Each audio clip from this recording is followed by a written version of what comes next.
Hola, buenas tardes, ¿me escuchan? Hola, buenas tardes, Valentina. Sí, te escuchamos. Bienvenida. Gracias por participar y colaborar con nosotros. Siempre a la orden. Sí. Vamos a esperar Gracias. que se unan al menos la mitad. Ok, ustedes me Tenemos, avisan. vamos a ver, 10 menos tú y yo, van 8 apenas. Ella no la quería, pero la tipa ha trabajado tanto con el esposo. No, no. Pero ella no quiere. ¿No? Él sí te escucha, no quiere.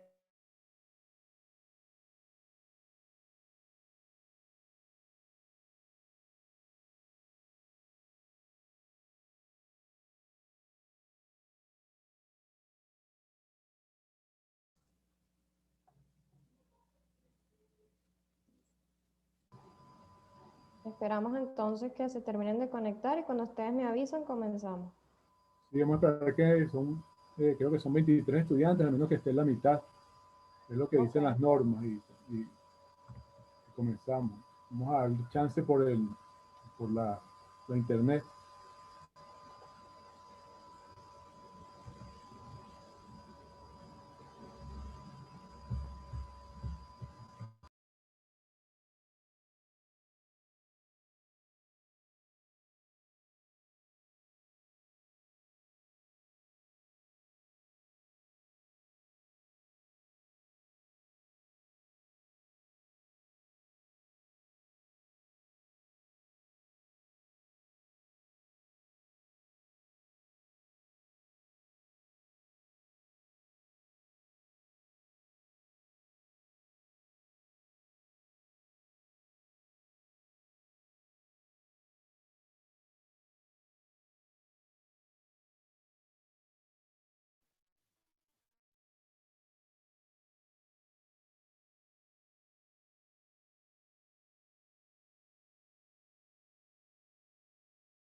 Creo que podemos comenzar, Valentina, porque para que nos rinda el tiempo. Ok, déjenme A la hacer. mitad. Ya está en la mitad, perfecto. Bueno, voy a prender mi cámara para que me puedan ver y comenzamos. Valesca, porfa, proyectas en pantalla completa.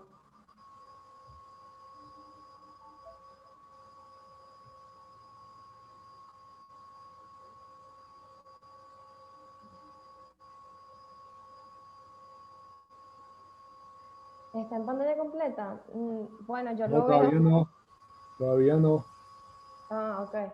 Vamos a ver Está si es que se tiene un delay, porque yo lo veo en la edición. igual yo lo veo no está en pantalla completa. No. Sí, sí, en la edición. Ok, sí. Buenas tardes, chicos.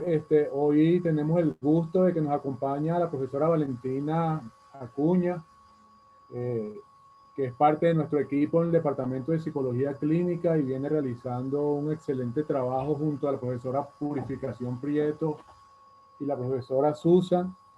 Y también tiene un trabajo especial que yo me quiero empapar más, que tiene que ver con la ética 4G que se llama, ¿no, Valentín? Sí, 4.0, pero va de la mano con 4.0. 4G. Ok.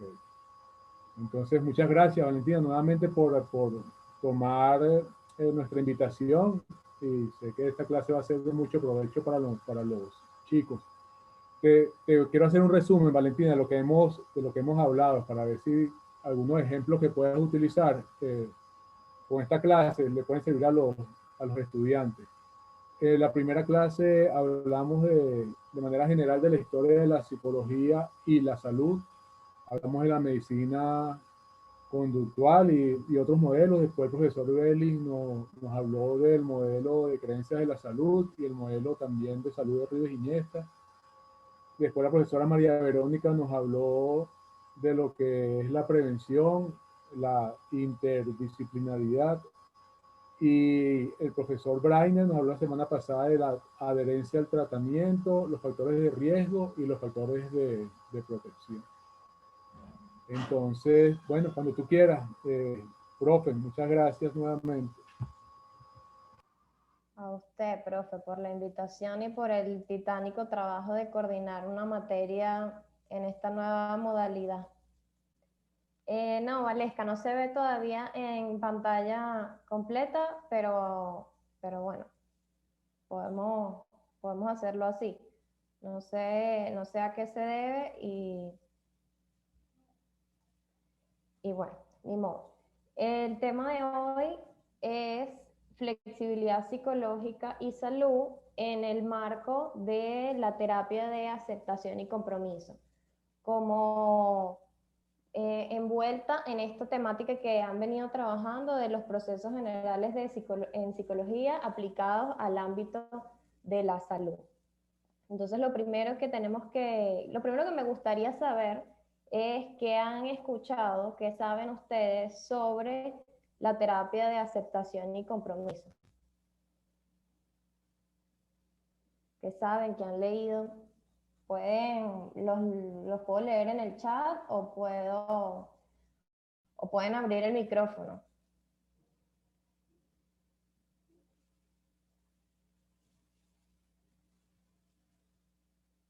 Adelante, estoy segura que alguno, si no lo ha leído, que supongo que lo han revisado, pues algunas nociones. ¿A qué les suena terapia de aceptación y compromiso?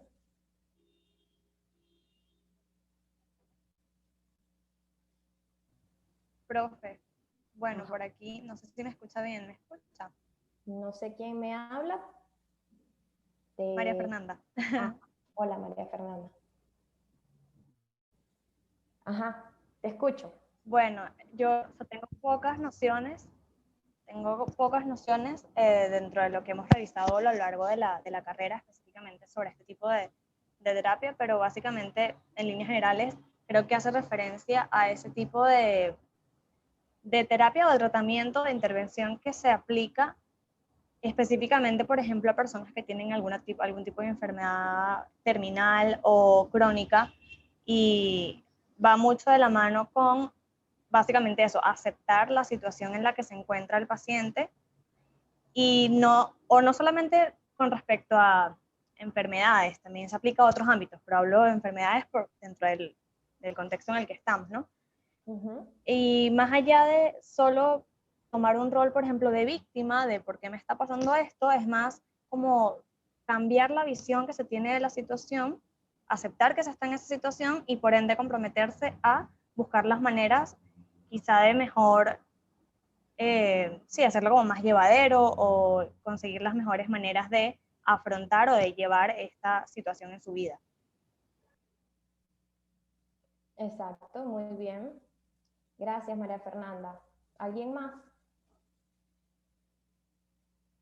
¿A qué les suena o que han leído sobre terapia de aceptación y compromiso?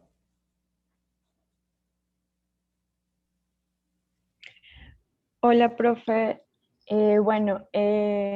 Este tema lo revisamos un poco el semestre pasado cuando hablamos de las terapias de tercera generación. Ajá. Y algo que más, lo que recuerdo un poco sobre este tipo de terapia cuando hablamos en clase era que, bueno, tal cual como estaba diciendo María Fernanda, se basa tal cual en la aceptación de eso que causa como que el malestar, y que más que todo se busca como que disminuir este malestar, pero a través de la aceptación, no evitando lo que causa el malestar en sí, sino disminuir, digamos, los niveles de malestar, pero a través de la aceptación. Eso es lo que más o menos recuerdo al respecto. Ok. ¿Y la palabra compromiso? ¿De qué va? ¿De qué será? ¿Qué va? Porque la palabra aceptación posiblemente está más clara, como esa visión, ya la vamos a ver más a profundidad, pero por lo que nos decía Virginia y nos decía María Fernanda, entender que en la situación en la que está la persona y no victimizarse frente a ellos, sino más bien aceptarlo. Y compromiso, Genaro, te escucho.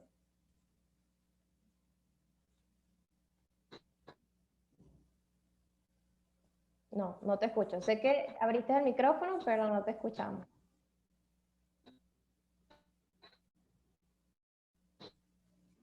Ajá, para. ver. Espérate, a ver, ¿me escuchan? Ahora un poquito. Ahora sí, ahora sí. Un poquito el celular. Bueno, yo considero.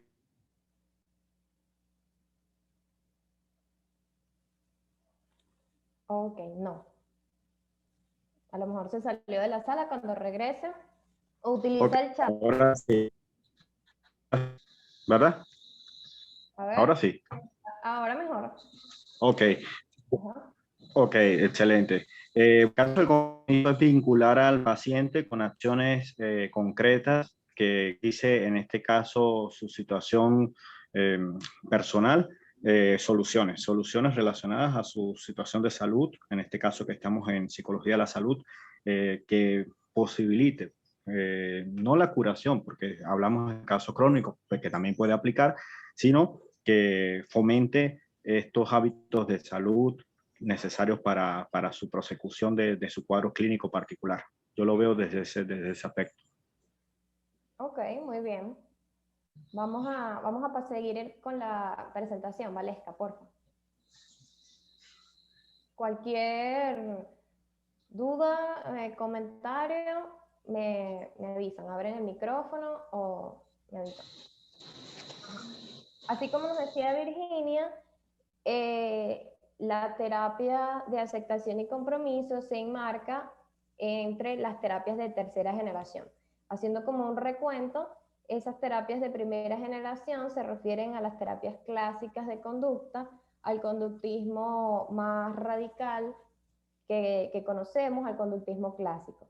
Luego, entonces, en la evolución de ese proceso, vienen las terapias de segunda generación, que son conocidas como las terapias cognitivo-conductuales.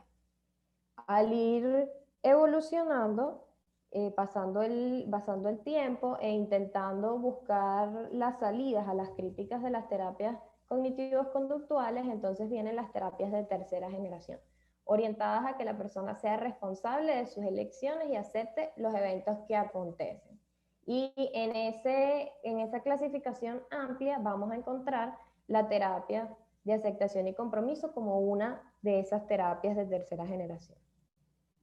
La siguiente, por favor. Entonces, esta terapia forma parte, como les decía, y sus características son las siguientes. Se centra en el proceso y no en los síndromes. No busca como el diagnóstico o el ubicar a la persona dentro de un cuadro, sino que se centra en el proceso y en el establecimiento que se va generando a través de las diferentes experiencias vitales de la persona.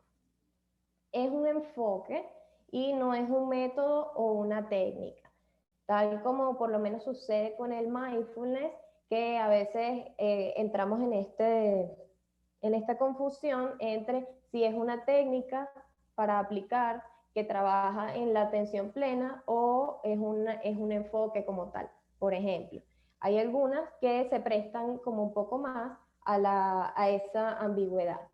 Quedamos claros en que la terapia de aceptación y compromiso es un enfoque terapéutico que está concebida para todas las personas que muestran un trastorno de evitación experiencial cronificado y limitante, tal como decían ustedes en las participaciones de ahorita. No está formulada como para una población en particular, tal como pasa con algunas técnicas. Y eso es lo que lo hace un enfoque, que se crea una técnica, un método para trabajar sobre una problemática en particular. Lo que ha pasado, ni va dirigida, perdón, a una alteración conductual concreta. Lo que ha venido pasando, por ejemplo, con el pasar de los años, sabiendo también que es una terapia nueva, que es reciente, es que se van generando todos los estudios, se van haciendo todas las evidencias y en función de eso se va conociendo la efectividad de la terapia para algunas situaciones, pero estuvo generada para que fuera aplicada para variedad de situaciones, para diversidad. Entre ellas está la aplicación en psicología de la salud, en el dolor crónico, en el abuso sexual, que en el cáncer, por ejemplo, hay estudios que demuestran pues su efectividad en esos ámbitos. Pero tal como fue planteada por su autor original, pues está diseñada para ser aplicada en diferentes situaciones, para diferentes personas. La siguiente, por favor.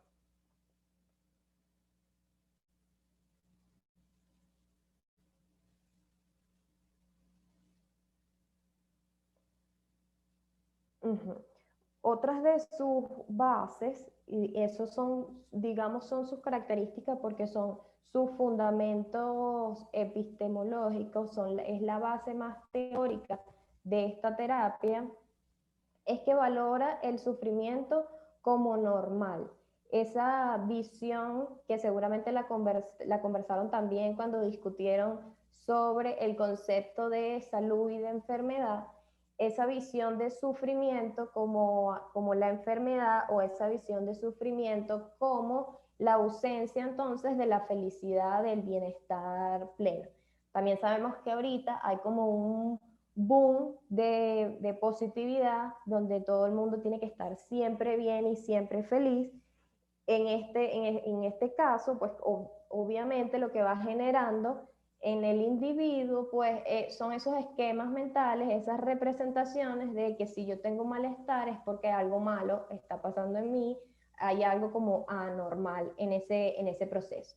Pero en la base de esta terapia se plantea que el sufrimiento es inherente de la condición humana y que es potenciado por el lenguaje. Es el lenguaje el responsable de ese sufrimiento. En un lenguaje entendido como todas las posibilidades de representación cultural y que de la persona que luego se apropia de todo eso que escucha culturalmente y que socialmente está muy aceptado, entonces lo transforma en lenguaje que puede ser expresado con los demás o consigo mismo en pensamientos, recuerdos. Entonces viene a ser como esa representación de el sufrimiento, ¿sí? Se mantiene pues a través del lenguaje y de los patrones culturales. Resistirse a los eventos privados limita la vida. Se aprende entonces de esta manera, como les venía comentando, con los patrones culturales, la familia, los medios de comunicación, los amigos, el colegio. En todos esos espacios de socialización se aprende a resistir el sufrimiento, lo que termina implicando un sufrimiento mayor, porque al resistirse a esos eventos negativos, adversos, internos, pues entonces el sufrimiento termina patologizándose y termina siendo mucho peor que el sufrimiento visto como normal, ¿no? Está enfocado en las acciones valiosas para cada persona. Y en este caso, pues la experiencia es clave. Lo más valioso, lo más importante, no es lo que la persona piensa, tal como nos los plantea la terapia cognitivo-conductual, por ejemplo, el peso que tienen los pensamientos de la persona, sino que en esta terapia la importancia está puesta en la experiencia, en lo que vive la persona. Y en esas acciones que le dan como sentido a su vida y a su quehacer. Clarificar valores para actuar en esa dirección. Ya vamos a ver de qué se trata eso. Pero si tuviéramos que resumirlo como muy rápidamente, nos quedamos con que esa incomodidad psicológica, ese malestar que se genera es una señal de cuáles son los valores de la persona. Y clarificar, identificar cuáles son esos valores a través de la incomodidad, pues me va a permitir entonces direccionar y hacia dónde apuntar las acciones y hacia dónde comprometerme o hacia dónde comprometerse la persona en ese sentido. Siguiente, por favor. El objetivo entonces es flexibilizar la reacción al malestar. Busca potenciar la aceptación de experiencias privadas aversivas que la persona encuentra difíciles de tolerar o asumir, la clarificación de valores y el compromiso con acciones coherentes con los valores que le permitan a la persona avanzar en esa dirección, tal como lo mencionaban ustedes al inicio. El trabajo va a ser entonces generar en la persona esa flexibilidad, esa apertura a nuevas experiencias y esa apertura a ver el mundo de una manera distinta. ¿Hay dudas hasta aquí? ¿Comentarios? ¿Vamos bien?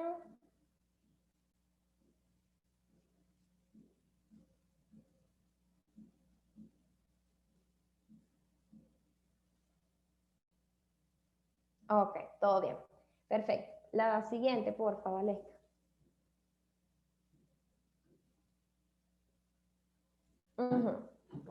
Algunos conceptos importantes que hemos hablado hasta aquí y que posiblemente también tengamos algunas nociones de lo que significan, porque son muchos de los conceptos que se utilizan, son conceptos que vienen como del lenguaje más ordinario, ¿no? Entonces vamos a usarlo como ese lenguaje técnico, vamos a ubicarlo en de qué se trata técnicamente para esta terapia, estos 4 conceptos clave. Los valores se refieren a esas direcciones vitales globales elegidas y deseadas por las personas. Valorar algo es comportarse en dirección a ello. Te me fuiste para adelante.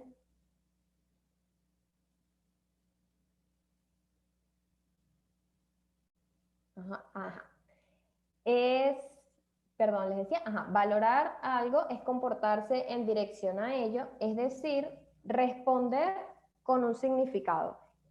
Son vistos como actos concretos con significado personal. Es ese para qué, ese qué es lo que estoy haciendo y por qué lo hago. Eso que le da sentido al quehacer y al accionar de una persona.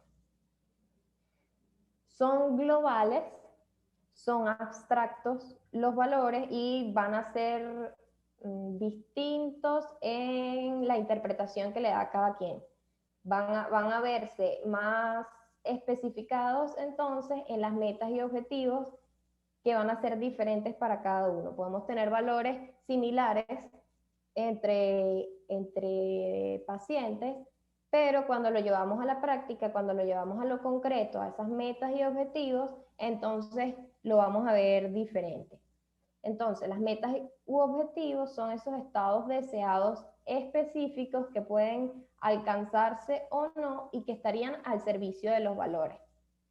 Son temporales también, así como en los proyectos de vida se generan las metas y los objetivos a corto, mediano y largo plazo y permiten ser completados.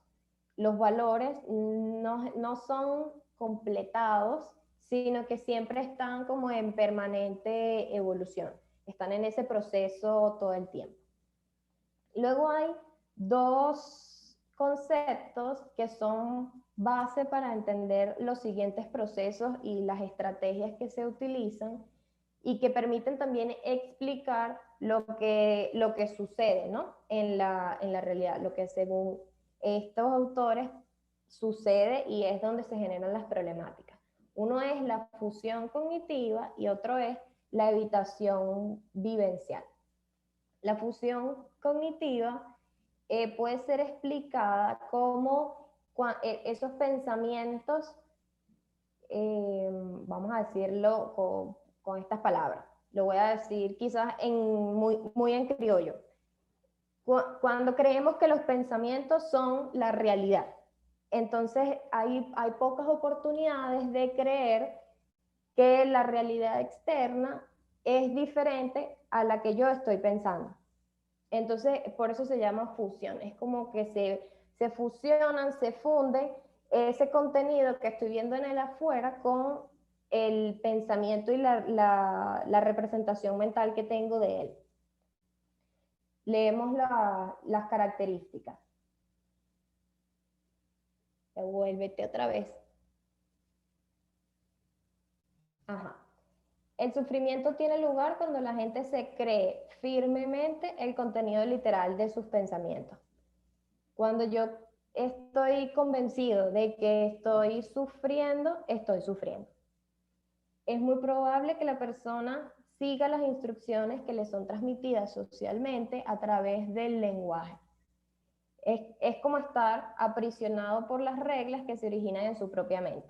Por ejemplo, si estoy convencido de que un diagnóstico de cáncer es el final de la vida, es el cierre de todos mis proyectos, probablemente al pensarlo así la realidad me esté diciendo lo que sea, así el pronóstico médico que me estén diciendo, así los resultados de los tratamientos, radioterapia, quimioterapia, demuestren lo contrario, yo voy a estar convencido de que llegué al final de mi vida, por ejemplo. Lo que conlleva entonces a ignorar el entorno y la experiencia real y por ende genera un desgaste emocional. Entonces, si lo vemos desde esa perspectiva, estoy generando desgaste emocional por mis mismos pensamientos y no por lo que sucede en la realidad. Cuando la persona logra entender que sus pensamientos son diferentes de lo que está pasando en el entorno, de lo que está pasando externamente, entonces es cuando decimos que ya vamos a verlo como un proceso, pero es el proceso llamado de fusión. Es como el contrario a esta problemática que plantean los autores. Y en contraparte, o bueno, no en contraparte, de la mano realmente, está la evitación vivencial. Porque si yo entiendo que al pensar lo que estoy pensando me desgasto, pero además actúo en consecuencia de eso, actúo en función de evitar entonces todo lo que tenga que ver con ese pensamiento que yo tengo arraigado y que es como una creencia firme. Entonces viene a suceder lo que se conoce como evitación vivencial o evitación experiencial, entendida como esa falta de disposición de permanecer en contacto con eventos privados aversivos, junto con esfuerzos por eliminar o controlar el evento o la situación que lo provoca. Es una consecuencia inmediata de la fusión, tal como les explicaba. Una evitación eficaz no es ningún objetivo, es un proceso. Es decir, no va a llegar nunca ese momento en el que realmente evitemos lo que está pasando, sino que estoy constantemente evitando encontrarme con esa situación, esa experiencia que considero aversiva. Entonces voy a estar constantemente en eso, genera el desgaste y genera muchísimo más sufrimiento que si lo aceptara inicialmente. Requieren un esfuerzo considerable y contribuyen poco a cambiar la calidad de vida. Pues si me mantengo en evitación, a lo que estoy apuntando con todos los esfuerzos y con todas mis acciones es a no sufrir en vez de a sentirme bien y a trabajar en mis valores y en eso que le da sentido y deseo a la vida, ¿no?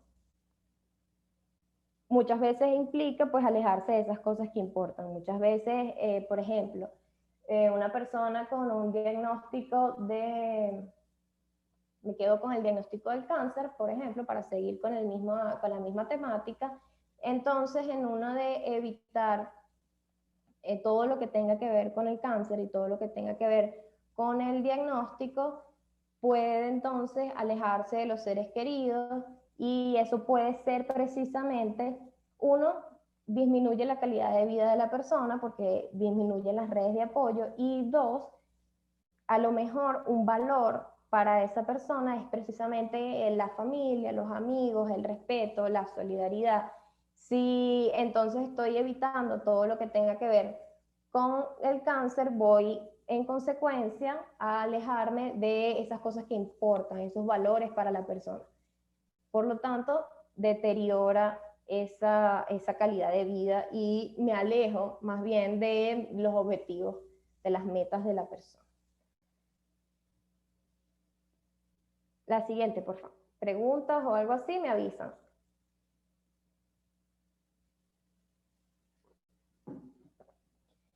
Entonces, como alternativas más constructivas para la fusión y la evitación experiencial que vimos ahorita, se plantean estos procesos centrales. Y estos procesos centrales también son los que arman lo que se conoce como la flexibilidad psicológica. Tenemos 6 procesos: aceptación, difusión cognitiva, clarificación de valores, contacto con el momento presente, el yo como contexto y el compromiso con la acción. Vamos a irlos viendo cada uno. La siguiente, por favor. La difusión cognitiva, ya les adelantaba, pero se refiere como proceso a ese proceso de aprender a ser consciente de los propios pensamientos, sensaciones o recuerdos en cuanto tienen lugar en ese preciso momento. Es ese darme cuenta de lo que está pasando y diferenciarlo de esa realidad externa.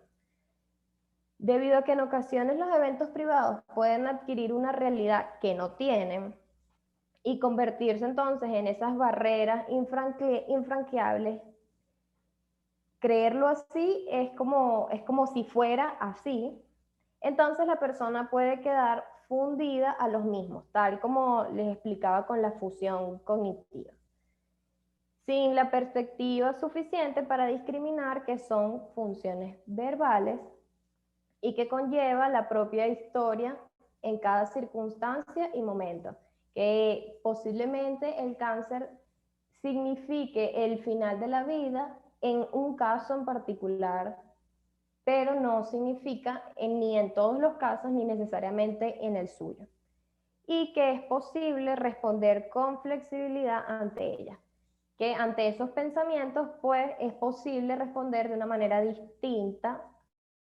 ante ellos. El paciente no es su pensamiento, y esto las redes sociales también lo han usado como una frase muy cliché, pero la persona no es lo que piensa y debe tener claro, o hay que hacerle saber que no siempre es necesario confiar en lo que está pensando, porque lo que está pensando no necesariamente refleja la realidad tan verazmente, sino que es la interpretación de lo que ha sido su historia de vida o de los patrones culturales que lo sostienen, ¿no? Entonces, no es el pensamiento, tiene mucho más peso los valores y esos deseos y direcciones de la vida de la persona que lo que está pensando sobre una situación determinada, especialmente si la situación determinada genera malestar o dolor. La siguiente, porfa. La aceptación es ese proceso activo de implicarse con las reacciones emocionales como medio para favorecer la apertura psicológica, el aprendizaje y la compasión hacia uno mismo y hacia los demás.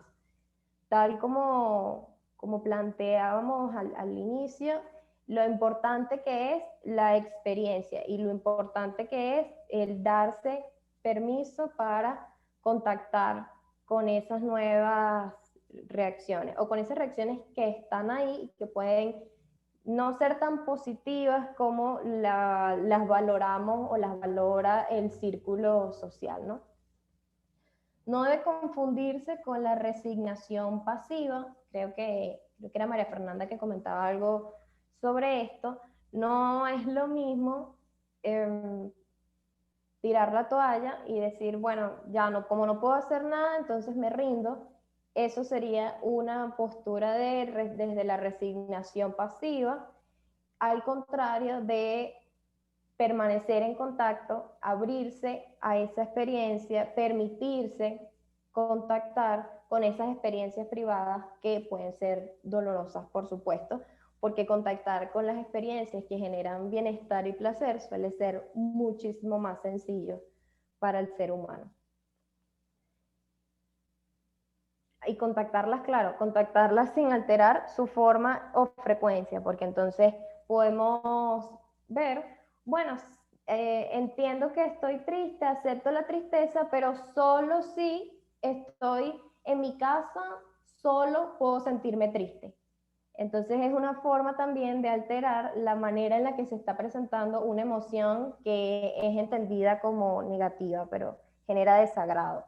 Como no es placentera, entonces en un intento todo el tiempo, en un esfuerzo constante por alterar la forma en la que se presentan esas emociones.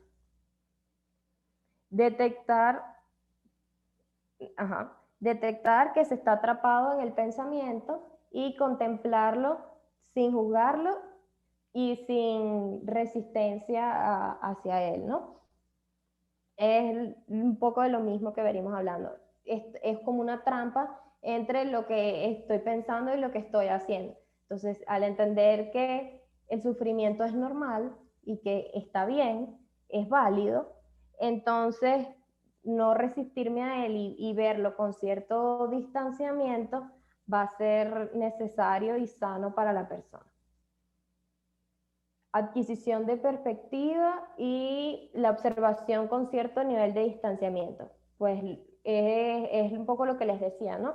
Necesito adquirir otra perspectiva, verlo desde otro punto de vista, o que el terapeuta me ayude a verlo desde otro punto de vista, me dé otra visión para además yo poder distanciarme y verlo desde otro lado.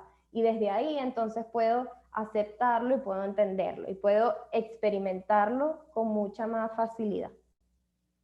Y la desliteralización, que va de la mano con no creerme los pensamientos tal y como surgen, tal y como los tengo en mente. Ahora sí, la siguiente. El siguiente proceso es la clarificación de valores. Es distinguir o que la persona distinga entre lo que quiere y los motivos de sus determinaciones. ¿Qué es lo que realmente busca ella y qué es lo que es una imposición social